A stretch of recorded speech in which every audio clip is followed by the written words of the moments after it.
We have won the Great War. Now we will win the last war.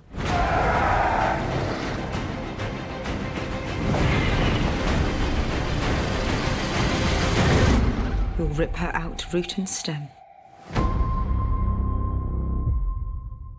What's going on, guys? Carmine here, and yeah, I just finished watching the latest episode, whatever the hell it's called. I don't even know what it's called yet. It's still episode 3 right now, Battle of Winterfell, and my god, I gotta say, I don't even know how to feel right now. I don't know if I should be incredibly angry with how that whole battle ended, or incredibly impressed and just amazed and awestruck by how awesome the entire episode was. I have no feelings just yet, but I will upload a live reaction. Definitely check that out. But let's talk about the preview. And the preview really sets the stage for the second half of Season 8, the final season. Let's get into it.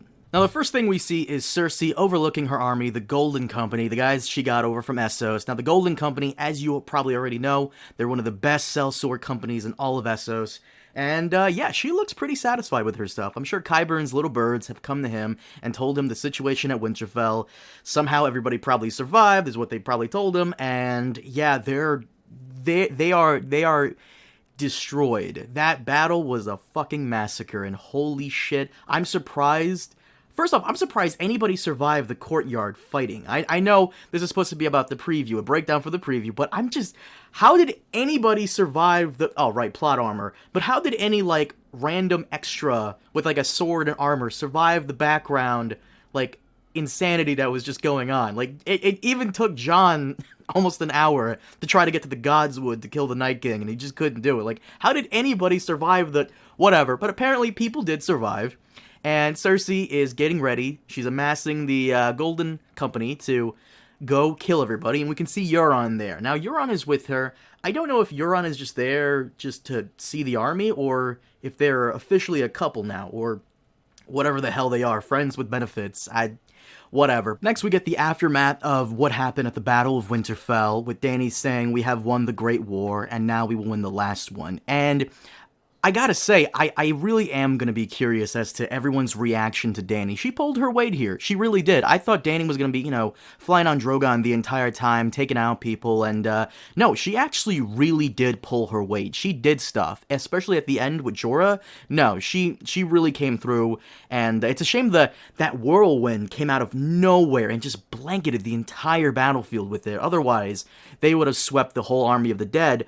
But I do like this whole, like, we will win the last one, because she truly believes that when she takes power and they remove Cersei, this is going to be the last war. She will bring eternal, everlasting peace, and I don't know. I really subscribe to the whole, well, at least in the books, that Dany is becoming kind of like her father, because there are hints that she is becoming a little insane, just a tad bit. She's, repeating things that her brother used to say and stuff like that, and the fact that she's more concerned, or was before this fight, with, succession and ruling and all that stuff. I mean, I don't know, I feel bad for Dany. People did rise up against her mainly because she brought over the Dothraki with her, and how do you know, the Dothraki aren't going around from village to village messing people up? Because I'm sure Quono, who is one of her handlers, who is confirmed dead, by the way, in this battle, Quono, whatever, he's Dany's Dothraki general. I doubt if they were raping and pillaging people, I doubt he would go and tell her. So Randall Tarley had a point, she brought savages here, but I guess that problem is solved with this episode. Holy crap. The Dothraki are decimated. I'm surprised if there's, even 10 Dothraki still left alive. But, no, I do like that she's saying that this is the last war they gotta fight.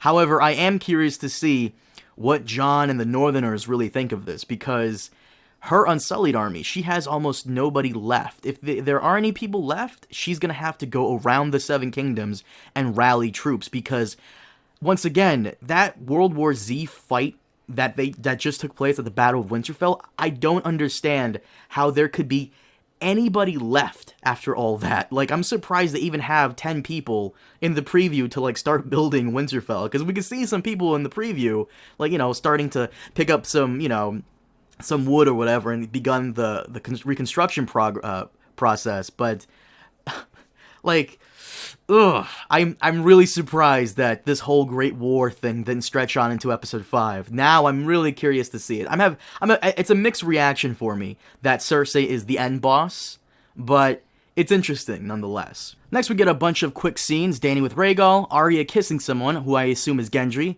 them lighting the funeral pyre for the fallen, Euron looking like he's gonna propose to Cersei, obligatory scene of Sansa looking really beautiful. You always gotta have that at least in 1 out of every 2 previews. Jon and Davos riding out, to which I assume they're going to be treating with Cersei, trying to get her to back down. And then we see here that Dany still has her naval forces. I'm going to assume that these might be Yara ships, because that Theon scene, we need her reaction on that. And then a close-up of her final villain for all of Game of Thrones. Now, having Cersei as the final villain, that is something I don't know if I'm too keen on, because it really just doesn't seem like the perfect fitting end for Thrones, as just having her as that final villain, especially with 3 episodes left. We're going to spend all of those 3 episodes fighting Cersei, or at least the next 2. I assume the last episode will be closing everything up. But I just don't know how I feel about that. I know how I feel about the Arya thing, which I won't get into in this video, which I'm pretty sure Preston Jacobs is banging his head against the friggin' wall, but we'll talk about that on the podcast, as well as my review tomorrow. Definitely check that out. Guys, thank you so much for watching. As always, leave your thoughts down below. Be sure to subscribe if you already haven't, and please hit that bell button. YouTube loves to not give you guys notifications of when I upload videos. Definitely hit that bell button. Follow me on Twitter so you can, catch me live tweeting the next episode, as well as connect with me on there. I always try and respond to everybody. Follow me on Facebook, Instagram, all that stuff. Thank you so much for watching, and I'll see you all next time. Have a good one.